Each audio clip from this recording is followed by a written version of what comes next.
You hear these terms thrown around all the time, right? Advanced, developing, or emerging economies. But what do they actually mean? Well, today we're cutting right through all that jargon to really understand the playing field of the global economy. Okay, let's just dive right in. These aren't just buzzwords.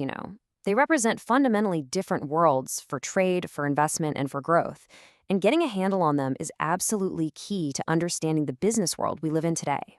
So first up, we need to get the basics down. The entire global economy is pretty much sorted into three main buckets, and understanding the story behind each one is crucial if you want to see the bigger picture. On one end of the spectrum, you have the advanced economies. Think of these as the established powerhouses. We're talking about countries like the US, Japan, and the UK. They're defined by really high incomes, super specialized industries, and the rock-solid infrastructure to back it all up. World-class roads, ports, high-speed internet, the whole shebang. Their growth has been stable and pretty consistent for decades.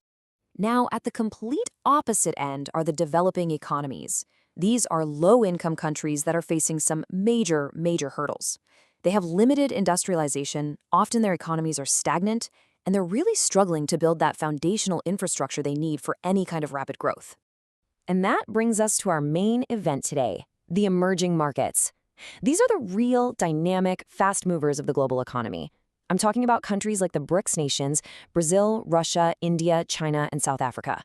These guys were once considered developing economies, but they have just exploded with industrialization and growth, especially since the 1980s.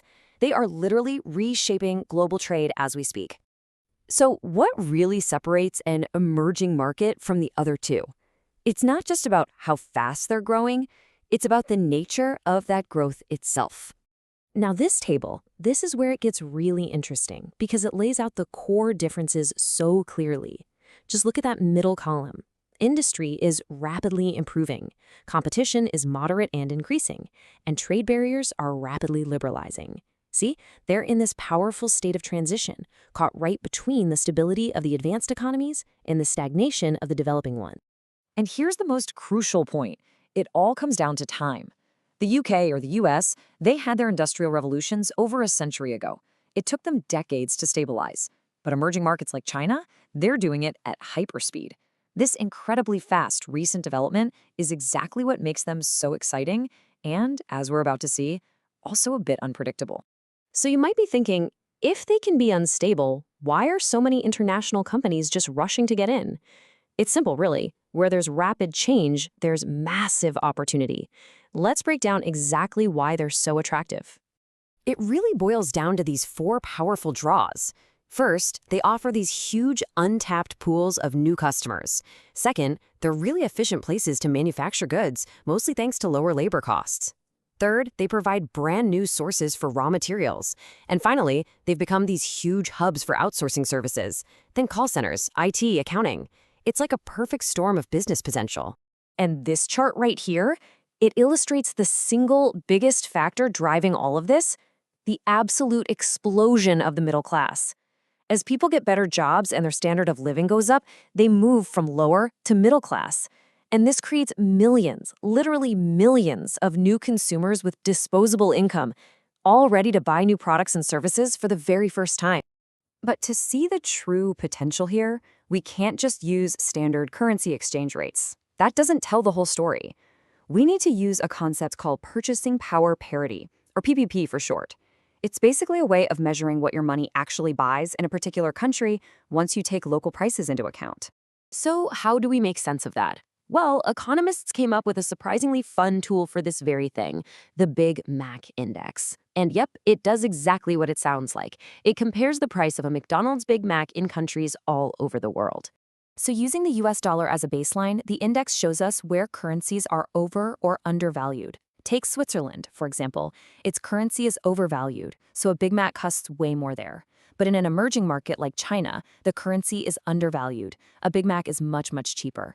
And that tells you that the same amount of US dollars has way more purchasing power there. It reveals the true affordability inside that economy.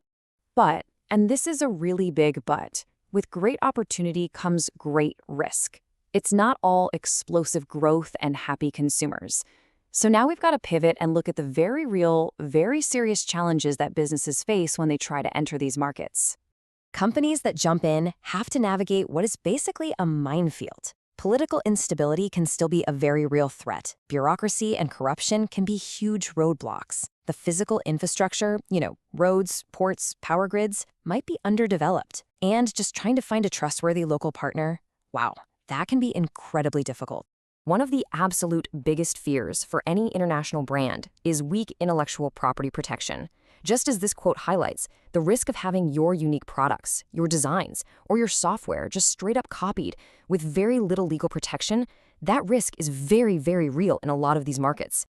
And it's not like you're entering an empty market either. You're often going up against these deeply rooted local champions. I'm talking about massive family conglomerates, huge companies that control a wide range of businesses, like the Tata Group in India. They've got deep pockets, all the local knowledge, and fierce consumer loyalty, which makes them incredibly tough competitors to go up against. So this all brings us to the final, crucial takeaway. When you put everything together, what does it all mean for anyone who's looking to do business in one of these emerging markets? It all comes down to this fundamental duality. It's two sides of the exact same coin. On one side, you have a truly once-in-a-generation opportunity for growth. But on the other, you have significant, potentially company-ending risk. And you just can't separate the two. And that leaves us with the ultimate strategic challenge. This is the stuff that keeps executives, investors, and entrepreneurs up at night. Knowing everything we've just covered, the incredible upside and the serious downside, how do you actually create a strategy that can navigate the dangers to unlock all that potential? That is the billion-dollar question.